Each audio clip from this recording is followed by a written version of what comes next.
মৰমৰ ছাত্ৰ ছাত্ৰীসকল তোমালোক সকলোকে আমাৰ এই চেনেলটোলৈ পুনৰবাৰ স্বাগতম জনাইছোঁ। আজি তোমালোকৰ জেনেৰেল মেথমেটিক্স অৰ্থাৎ গণিতৰ পৰীক্ষা আছিল। গতিকে গণিতৰ পৰীক্ষা তোমালোক কেনেকুৱা হ'ল তোমালোকে কমেণ্ট বক্সত জনাবা। লগতে MCQ এটাৰ আনচাৰখিনি মই তোমালোক কৰি দিবলৈ চেষ্টা কৰিছোঁ। কুৱেশ্যন নম্বৰ 1ৰ কাৰেক্ট এনচাৰ হ'ব option number C2 4। Question number 2ৰ কাৰেক্ট এনচাৰ হ'ব option number B। Next question number 3ৰ কাৰেক্ট এনচাৰ হ'ব option number C। Question number 4ৰ কাৰেক্ট এনচাৰ হ'ব option number B2। Question number 5ৰ correct answer হ'ব option number চিত থকাটো। নেক্সট কুৱেশ্যন নম্বৰ 6ৰ কাৰেক্ট এনচাৰ হ'ব option number D। Question number 7ৰ কাৰেক্ট এনচাৰ হ'ব option number B2। Next question 8 নম্বৰৰ কাৰেক্ট এনচাৰ হ'ব option number D। Question number 9ৰ কাৰেক্ট এনচাৰ হ'ব অপশ্যন A2। কুৱেশ্যন নম্বৰ 10ৰ কাৰেক্ট এনচাৰ হ'ব অপশ্যন B2। কুৱেশ্যন নম্বৰ 11ৰ correct answer হ'ব অপশ্যন নম্বৰ D থকাটো। কুৱেশ্যন নম্বৰ 12ৰ কাৰেক্ট এনচাৰ হ'ব অপশ্যন B। কুৱেশ্যন নম্বৰ 13ৰ কাৰেক্ট এনচাৰ হ'ব option number A। Question number 14ৰ কাৰেক্ট এনচাৰ হ'ব অপশ্যন C। কুৱেশ্যন নম্বৰ 14ৰ কাৰেক্ট এনচাৰ হ'ব অপশ্যন C। 15ৰ কাৰেক্ট এনচাৰ হ'ব option number C2। Next question number 16ৰ correct answer হ'ব option B।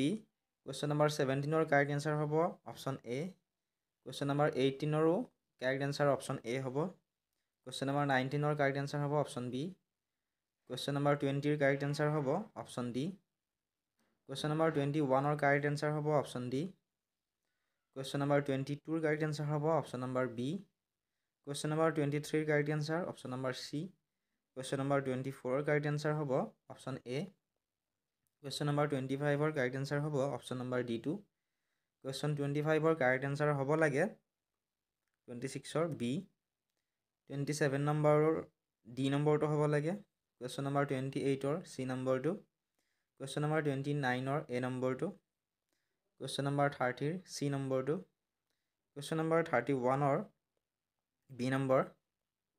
Question number 32ৰ option A correct হ'ব লাগে। কুৱেশ্যন নম্বৰ 33ৰ কাৰেক্ট এনচাৰ হ'ব অপশ্যন C। কুৱেশ্যন নম্বৰ 34ৰ কাৰেক্ট এনচাৰ হ'ব অপশ্যন D। কুৱেশ্যন নম্বৰ 35ৰ কাৰেক্ট এনচাৰ হ'ব option number D2।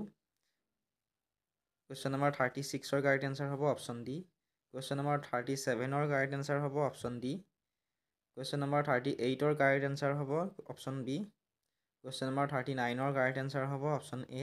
40ৰ correct answer হ'ব অপশ্যন নম্বৰ B2। 41ৰ কাৰেক্ট এনচাৰ হ'ব অপশ্যন নম্বৰ B। 42 নম্বৰৰ কাৰেক্ট এনচাৰ হ'ব অপশ্যন নম্বৰ D2। 43 নম্বৰৰ কাৰেক্ট এনচাৰ হ'ব অপশ্যন B। 44 নম্বৰৰ কাৰেক্ট এনচাৰ হ'ব অপশ্যন A। আৰু 45 নম্বৰৰ কাৰেক্ট এনচাৰ হ'ব অপশ্যন নম্বৰ C।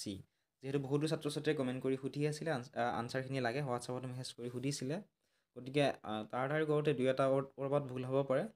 আৰু যদি ভুল দেখা পোৱা কমেণ্ট বক্সত জনাবা। আৰু পৰীক্ষা কেনেকুৱা হ'ল কমেণ্ট বক্সত জনাবলৈ নাপাহৰিবা। কিমান নম্বৰৰ আনচাৰ তোমালোকে কৰিলা।